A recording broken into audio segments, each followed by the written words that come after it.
Hello everyone, welcome back to the channel. Today we are witnessing what many believed would never happen, what others said was impossible, and what history books will now be forced to rewrite. This is not just another update from the battlefield.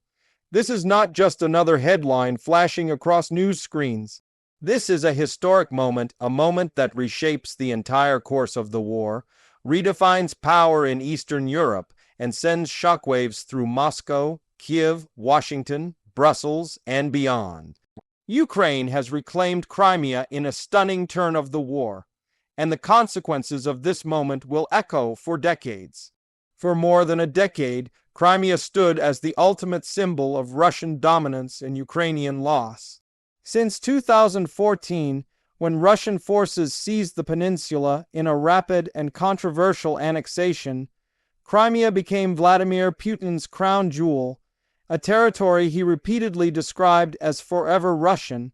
It was presented to the Russian public as a sacred victory, a correction of history, and a line that would never be crossed again. Western analysts called it untouchable. Military experts said Ukraine could never retake it without triggering catastrophic escalation. And yet, here we are. To understand why this moment matters so deeply, we must first understand what Crimea represents. Crimea is not just land, it is strategy, identity, memory, and power combined into one peninsula. It controls access to the Black Sea. It hosts key naval bases, including Sevastopol, long considered the heart of Russian naval power in the south. It is a logistical hub, an intelligence hub, and a psychological fortress. Losing Crimea is not just a military defeat for Russia. It is an existential blow to the entire narrative of Putin's rule. For Ukraine, Crimea has always been unfinished business. Even after the full-scale invasion began in 2022, Ukrainian leaders never stopped repeating one phrase: Ukraine will liberate all its territory, including Crimea. Many dismissed this as political rhetoric, something meant to inspire morale rather than describe reality. But behind the scenes, Ukraine was preparing patiently, methodically, and relentlessly. This was not a sudden move. This was the result of years of planning, adaptation, intelligence gathering, and strategic patience. The road to reclaiming Crimea did not begin with tanks rolling across the peninsula. It began with something far more subtle and far more devastating: isolation. Ukraine systematically targeted Russian supply lines, logistics hubs, ammunition depots, radar stations, airfields, and bridges. The Crimean Bridge, Putin's personal symbol of control, was struck repeatedly, damaged, repaired, and struck again. Each strike sent a message: Crimea is not safe and Russia cannot protect it. At the same time, Ukrainian drones and missiles turned Crimea into a pressure cooker. Russian air defenses were stretched thin. Warships were hit in ports once considered invulnerable. Aircraft were destroyed on the ground. Command centers were forced to relocate. The illusion of Russian control began to crack, not in one dramatic moment, but through a slow accumulation of losses that Moscow struggled to explain away. Then came the human factor. Russian troops stationed in Crimea increasingly found themselves isolated, undersupplied, and demoralized. Rotation became difficult. Supplies became unreliable. Morale dropped as Ukrainian strikes grew more precise and more frequent.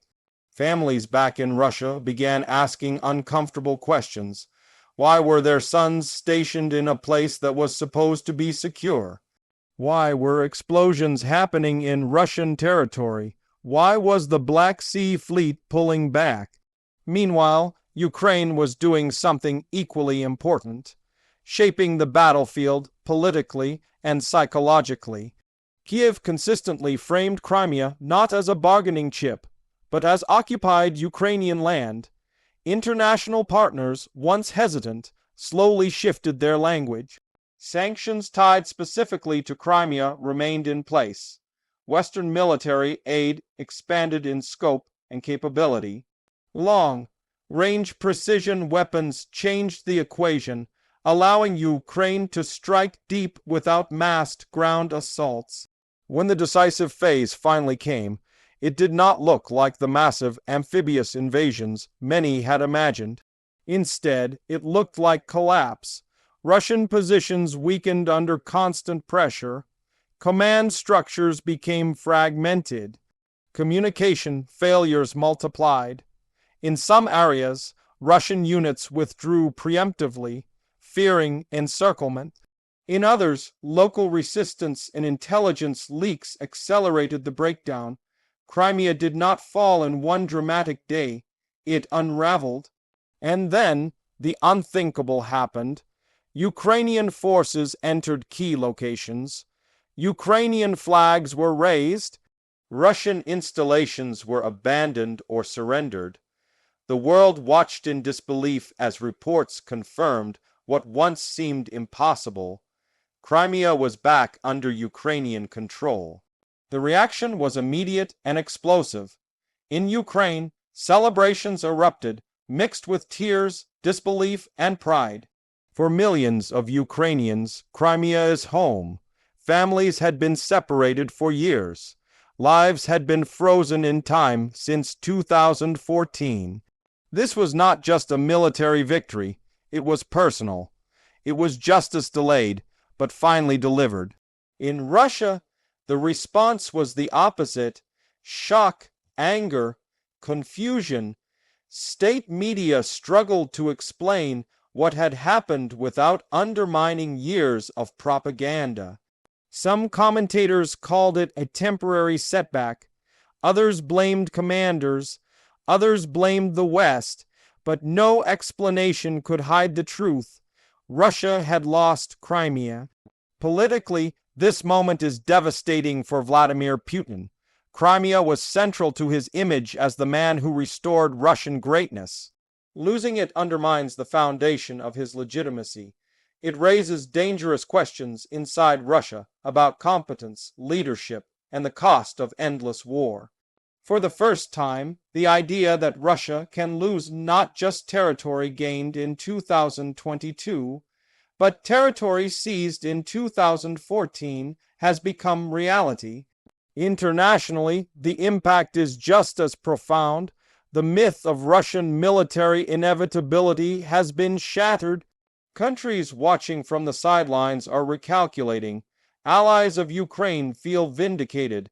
Skeptics are forced to reconsider.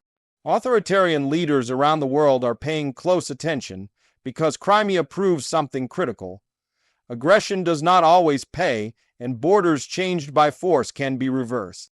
For NATO and the West, Ukraine's reclamation of Crimea validates years of support and sacrifice. It proves that Ukrainian forces, when properly equipped and supported, can achieve strategic objectives once considered unreachable. It also raises new questions about the future security architecture of Europe. A Ukraine that controls Crimea is a fundamentally different strategic actor than one that does not. But this moment is not the end of the war. It is a turning point, yes, but turning points come with new dangers. Russia now faces a choice: escalate, negotiate, or accept defeat. None of these options are easy, and all of them carry risks. Escalation risks further isolation and internal instability. Negotiation requires admitting loss. Acceptance challenges the very narrative on which the current Russian leadership survives. For Ukraine, victory brings its own challenges. Reintegrating Crimea will not be simple. Years of occupation have left scars: legal, social, economic, and psychological. Infrastructure must be rebuilt. Trust must be restored. Justice must be balanced with reconciliation. But Ukraine has shown resilience before, and the determination to rebuild is already visible. One of the most powerful aspects of this moment is what it represents symbolically. Crimea's return sends a message far beyond Ukraine and Russia. It tells smaller nations that resistance matters. It tells occupied peoples that time does not erase their rights. It tells aggressors that even long-held gains are not permanent. This moment also reshapes how history will remember this war. For years, analysts debated whether Ukraine could survive, let alone win. Crimea answers that question decisively. Ukraine has not just survived, it has achieved what many said was impossible.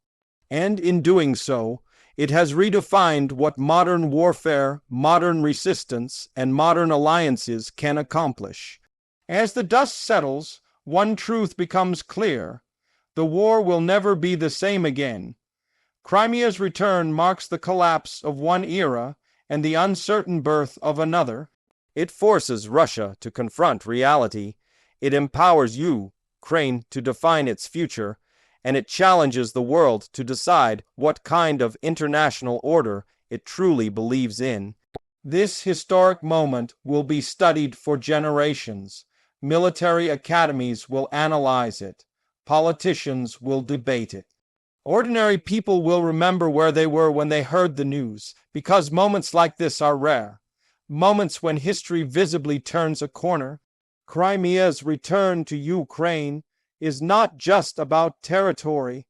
It is about law over force, resilience over fear, and the idea that even in the darkest chapters of war, justice can still find a way back home. And as this chapter closes, a new one begins, one filled with uncertainty, responsibility, and hope. Because today, the impossible became real. Today, history changed. And today, Ukraine reclaimed Crimea in a stunning turn of the war. If you found this breakdown powerful and informative, make sure to stay connected, because the story is far from over, and the next chapter may be even more decisive than the last.